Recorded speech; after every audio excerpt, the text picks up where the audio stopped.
Hello everybody and welcome back to the Kingdom Hearts Birth by Sleep final mix playthrough. So, Ericus is no more. Ven has finally learned the truth of why he exists. And so it is time for us to go into the penultimate part of his story and head where all of his roads are due to end. The Keyblade Graveyard.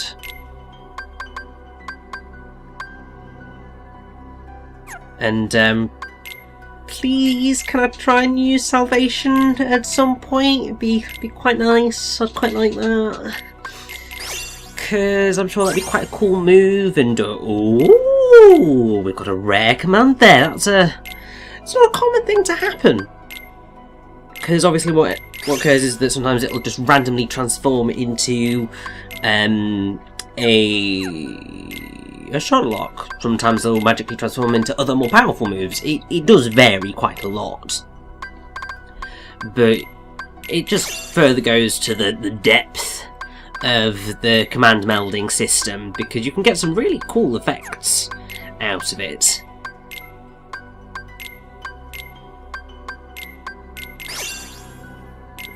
And, oh, for God's sake, Leaf Bracer.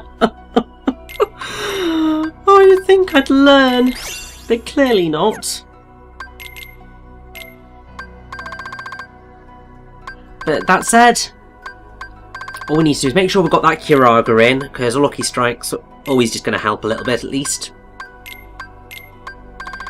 And then I can just level up some of those other commands that I just created. And fingers crossed that'll all do as good. And then also, you know, since I've unlocked it, might as well use Barrio Barrage and get some stuff out of that. But yes, this is it. Time to go into the Keyblade Graveyard.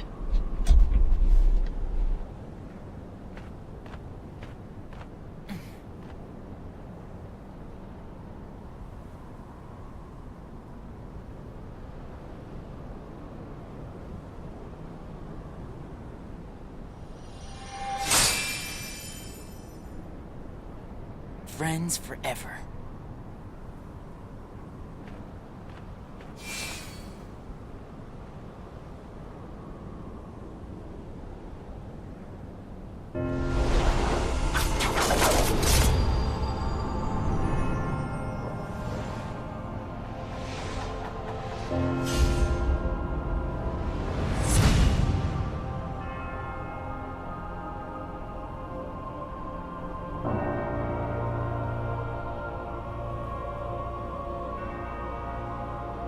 So yes, here we are. Once again, this is basic, well, it is entirely identical to Terra's visit to the Keyblade Graveyard. Just, I think the only difference might be the location of the stickers and some of the chests. But they are all pretty similar in terms of layout, because you always start here, which I believe is the Seat of War. And then you always start with a cutscene of the character entering the world.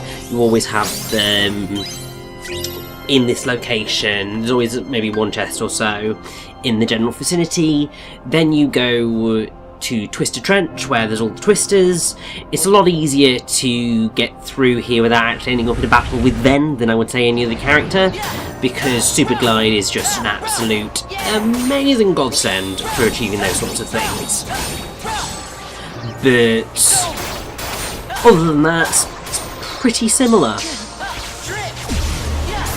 But what I would definitely recommend is using this as an opportunity to level up as best as possible. I would probably say use fully leveled up D-Link Mickey, fully leveled up D-Link Stitch throughout these battles, because you are definitely going to be wanting to be at least level 35 for taking on the final boss. Pretty much the same as Terra. But I would say that you may want to potentially be a little bit higher leveled than that with Ven, if only because he is a little bit more squishy than Terra is. Because obviously Terra's whole thing is he's powerful, he's maybe got a little bit more defense on him, that sort of stuff. Whereas Ven's got less health on him, and so on and so forth. He can move quicker and so on, which does obviously make him slightly better, and definitely more fun to play than Terra, but his final boss is certainly no slouch. And in fact includes a rather frustrating gimmick section which looks amazing. Like, don't get me wrong, I love how it looks, but it can be rather infuriating. And also, good lord, how many plumbing D-links do I have that I need to level up right now? I'm definitely not getting through all of them with them. It's just not happening. I am way too close to the end of the game now to successfully pull that off. And also, I'm not going to be playing with Ven for that much longer, so annoyingly a lot of them are going to end up falling by the wayside, but that is just a thing that can happen. Also, Pete's D-Link is absolutely atrocious. I don't think it is until I really got into this fight I was just like, oh no, it is really bad. Like, the Fruit Shot's finishing move is quite effective, but everything else in that arsenal is just dire. I suppose in a way it's effectively a joke D-Link. In a way it is linked up with a trophy, so if you use the Pete D-Link 10 times I believe, then you will get the trophy. But what I did notice during the course of doing this playthrough was that it has to be 10 times with the same character, which is really infuriating. But then considering the fact that I'm going to be doing a lot of stuff with Aqua post story effectively, and also pre, to be fair, it does mean that I did end up managing to achieve that, largely because I was aiming for it. It was just, so it's just like, right, whenever I get a D-Link, just throw in Pete. Doesn't matter actually getting to the end of it, just matters that you use it, and then that allows you to proceed.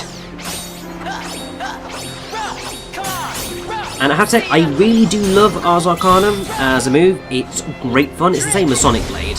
It's just an absolute delight. It can get you in a bit of trouble, because the whole thing with it is that once you're in that move, you kind of get locked into it, and so enemies can attack you during it.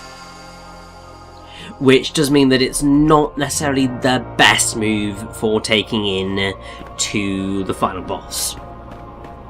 But it can definitely help, because it can just cause absolute reams of damage. And actually, I believe that Ars Arcanum might actually be a unique command to Ven. I mean, it's one of the things that I don't think I've spoken about too much, is that each character has their own unique commands. So I'm pretty sure that Salvation is another one that is entirely unique to Ven. I believe that Terra's, like Meteor Crash, I think that's definitely a unique one for him. I know that Aqua has a number of special magic attacks. Triple Bizaga, Triple Faraga in particular are hugely helpful, and I would argue Triple Faraga in particular is one of the best magic attacks in the game, and can really make short work of some of the more challenging fights that you may face in the Mirage Arena in particular. And yeah, we leveled all of that up really quickly, which is glorious, because I believe that this means that I am going to get to enjoy Salvation at some point. Can you just let me do that now, please? I mean, Explosion's great, and as you can see, I'm pretty much just going to leave it in there because I know that I am not going to get... what is it? I can't even remember anymore. Oh yeah, I'm not going to get that finished command before I'm done with Ben's story. Though that said, I think I also did just want to show it off. I know I've showed it off with Terra, but also it just makes sense to do it with them because then obviously it adds to his report, and obviously it's the whole thing of at some point later down the line I might being the operative word, want to come back and try and complete those reports in order to then 100% the game, but I'm not looking at doing that right now. Little bit preoccupied with, you know, life, clearing my backlog of games, which is pretty excessive. It's gone down quite a lot, actually, over the past month or so. Like, I've made some pretty good progress. It's because I've had a bit of a gaming gap between new games coming out that I wanted to get. And so I was just able to go, you know what, I'm going to sit down and play some of these games that I've had in my backlog for a very long time. So, like Fire Emblem The Sacred Stones, Super Mario RPG, the story mode of Tekken 6, the story mode of Naruto Ultimate Ninja 2. And it's been great. Like, just going through and dropping that list down. Because it's one of those things that has sort of hung over me for a very long time now, which has always been a little bit of a frustration for me, because it's just like, I just want to have, oh god, I'm 2 points shy, really? That's just cruel.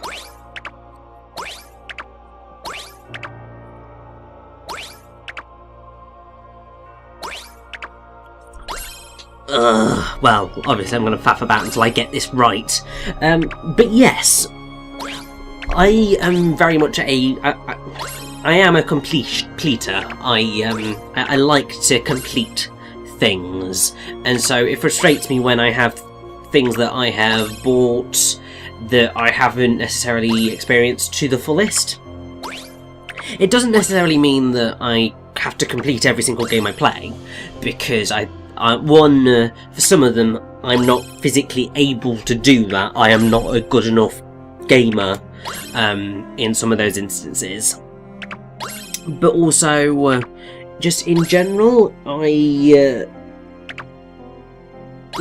life gets in the way, and then you just end up in a situation where you're kind of going, well, I don't have time to play these things, and yet then I feel bad because it's just like, well, I paid money for that. Why the hell did I not actually, you know, go through and experience it like I initially intended to?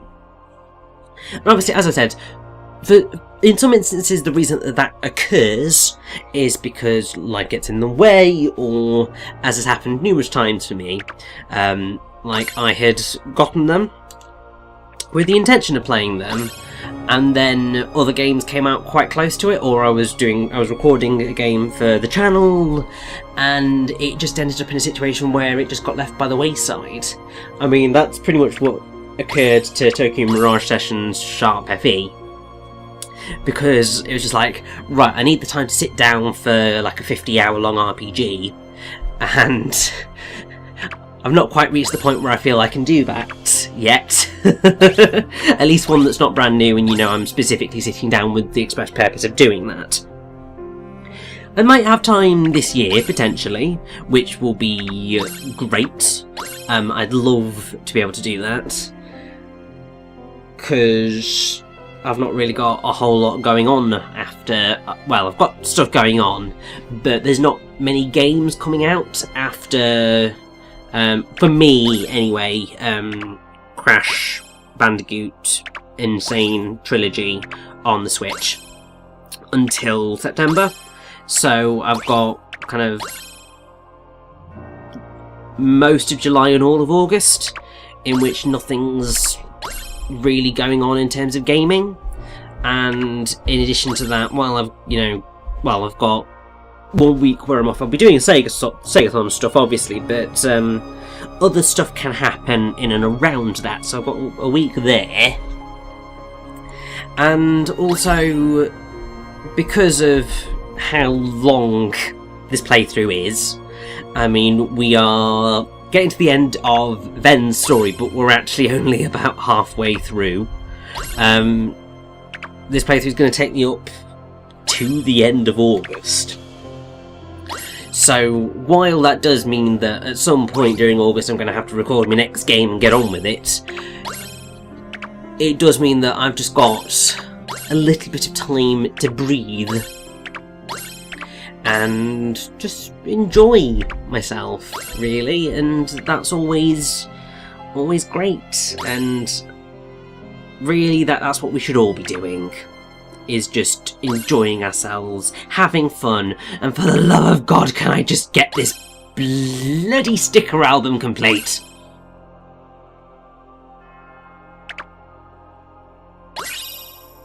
That was all it took. For the love of God. But fine, we are there. We have fully wrapped up all the stickers. Definitely not completed the command gallery. Unversed gallery, you have to complete all of the unversed missions and basically all of the Mirage Arena as well. So that's not going to be completed this time around. For characters, you have to beat all of the secret bosses, which, let's just say, definitely easier said than done. And definitely not happening for me right now.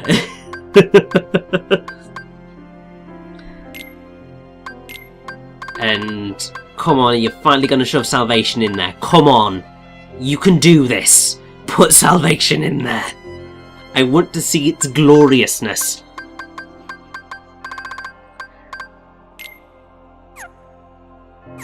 Just why? What are you doing? You stupid past me. You've got a move that you worked hard to get. Just... yeah. And also, you know, you should know this by now, the Twisters don't return until you've left the world and come back again. Like, seriously, what is wrong with you, past me? I suppose it was probably because I was well, I can't remember whether it was towards the end of a recording session or the beginning of one or what. But clearly I was just going completely doolally, and here I'm going to try to get the next finished command for Ven. It's not going to happen. It's definitely not going to happen. But I was definitely going to try, damn it.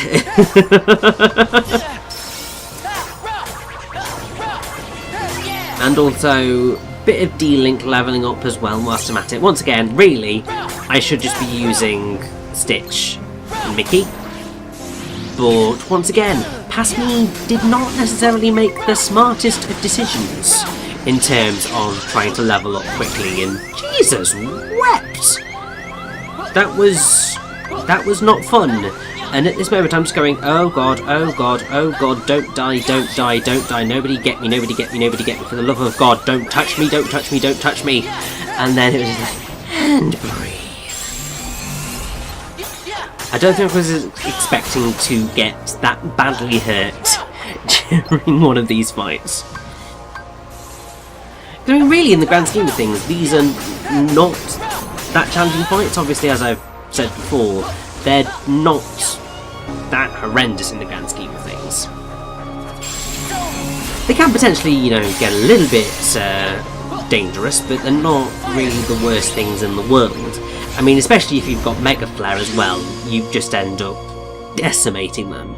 I mean, if you want to get through them as quickly as possible, then pretty much stock up like 3 Mega Flares, you're pretty much sorted, no matter which fight you go into. But obviously, actually melding 3 Mega Flares, easier said than done. Also, I'd say I am not necessarily the biggest fan of Ven's final Keyblade. Because, like, Terra and Aqua, both of their final Keyblades look roughly like the Keyblades that they begin the game with. Whereas Ven's is a markedly different design. And while, I mean, I do quite like the design, part of me is just like, why is Ven the odd one out in this instance? I mean, I suppose Terra does get Chaos Ripper, which is slightly different. But it is that general thing of, why couldn't, you know, they just have those Keyblades be, one, the most powerful for the end of the game, but also just all of them look the same in terms of looking like those original Keyblades. Because obviously we've pretty much all seen the secret ending of Kingdom Hearts 2 Final Mix at this point. Or at least, you know, those of us who give a damn about Kingdom Hearts have. And in those cutscenes, the Keyblades that are used are those kind of original designed ones. So it just doesn't necessarily make as much sense to then not have them in the end of the actual game. It's like, it feels like it would have just made more sense to go with that design and have them be the most powerful Keyblades at this moment in time, to effectively force most people to use them, to therefore make the cutscene make sense. Obviously some people would just not, because some people are slightly crazy and want to challenge. I mean, those are the people who are using like the original key in order to beat everything in the game.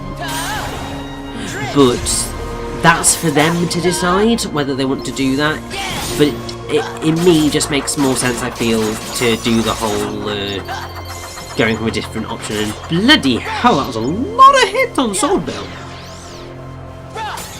I was not expecting that in the slightest, and dude, yeah, I'm very glad he did stop teleporting at that moment, because I think I was going to just murder him for teleporting and just go, no, this is not okay, stop running away from me.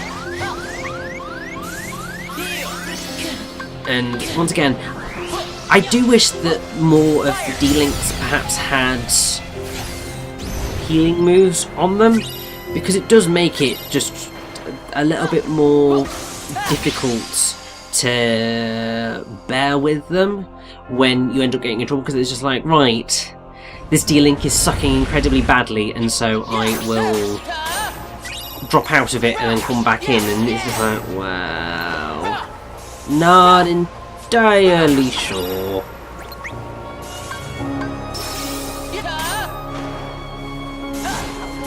But that said, I am clearly trying to make it work.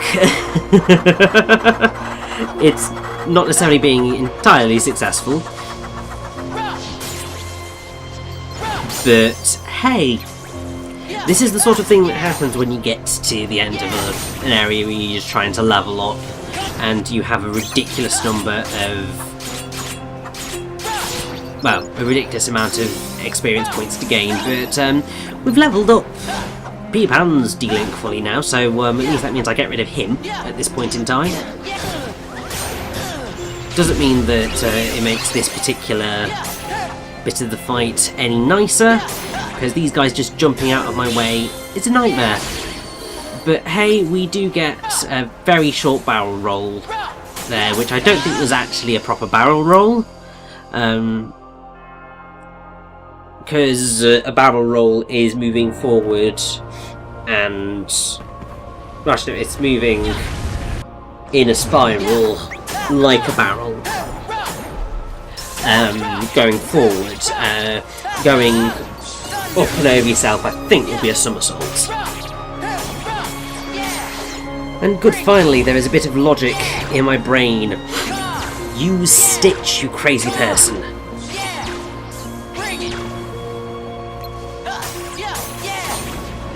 Because if you fully level him up, double experience points, makes the whole process go a little bit quicker. And also, you know, his finish command is also just absolutely adorable. And I can't believe that I zero gravered him at a point where he was blocking me, and therefore he got stuck in that block and I couldn't break him out of it. Really, sometimes I do question my luck.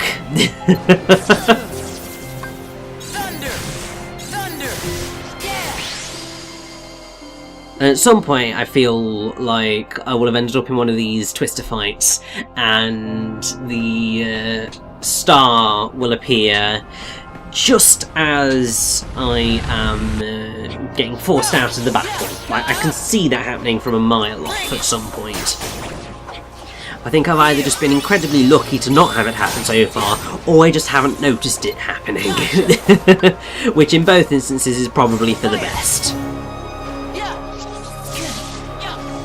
And hey, that was not nice! I was about to just do a wonderful Mega Flare there, and it was going to be delightful. And, okay, you've clearly not learned entirely past me, because otherwise you would still be using Stitch, and not failing miserably in your fighting right now. I mean, I think Goofy's D-Link can be incredibly deadly if used correctly. Because it's either Goofy Spin or Goofy Turbo or something along those lines, and it really can be powerful if it hits the enemies. Like, it can pretty much decimate a whole bunch of bosses very rapidly. And, oh lovely, this is another moment where I'm just going, please, please, please, please, please, do not hurt me before I can heal. See, this is why I'm not the biggest fan of this particular fight in the Twisted Trench, because it just ends up being more hassle than it is worth. And oh god, I can see inside Ben's head. That was not a camera angle I was expecting and or hoping to see.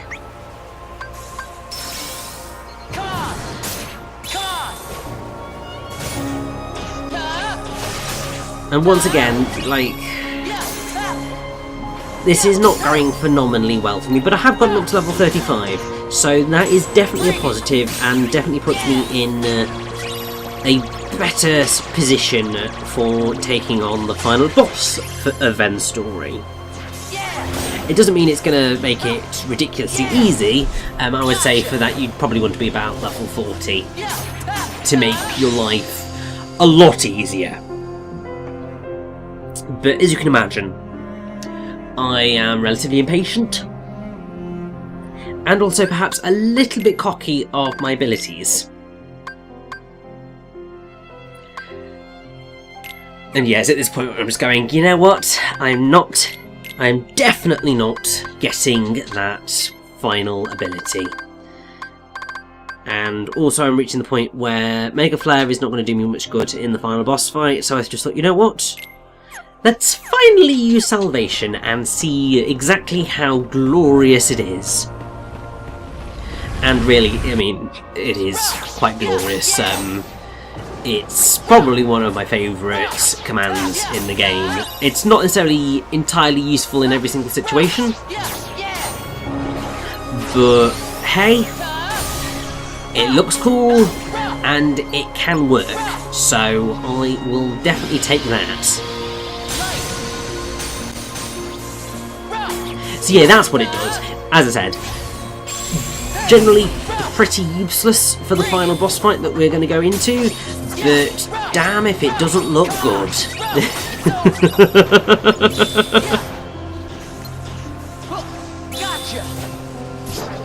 And Wind Raid's also a little bit useless for how I'm clearly not using it properly, but hey, I've just been blathering into a microphone for 30 minutes, so at this point I really couldn't care all that much. I'm just going to use salvation to murder this guy. Hopefully. Oh, I seem to have missed. That's what I get. But still, that's all the levelling up we are going to do with Ven, and I think I'm going completely the... Oh no, am I going the right way? No, I am going the right way. Good. So, it is time for us to save up. Make sure that I have all the commands ready that I want to take into the final battle with me. And then... it is time for us to head to the end of Ventus's story and see exactly what happened to him during that battle. So let us head towards the lights and the Keyblade Graveyard proper. Let's do this.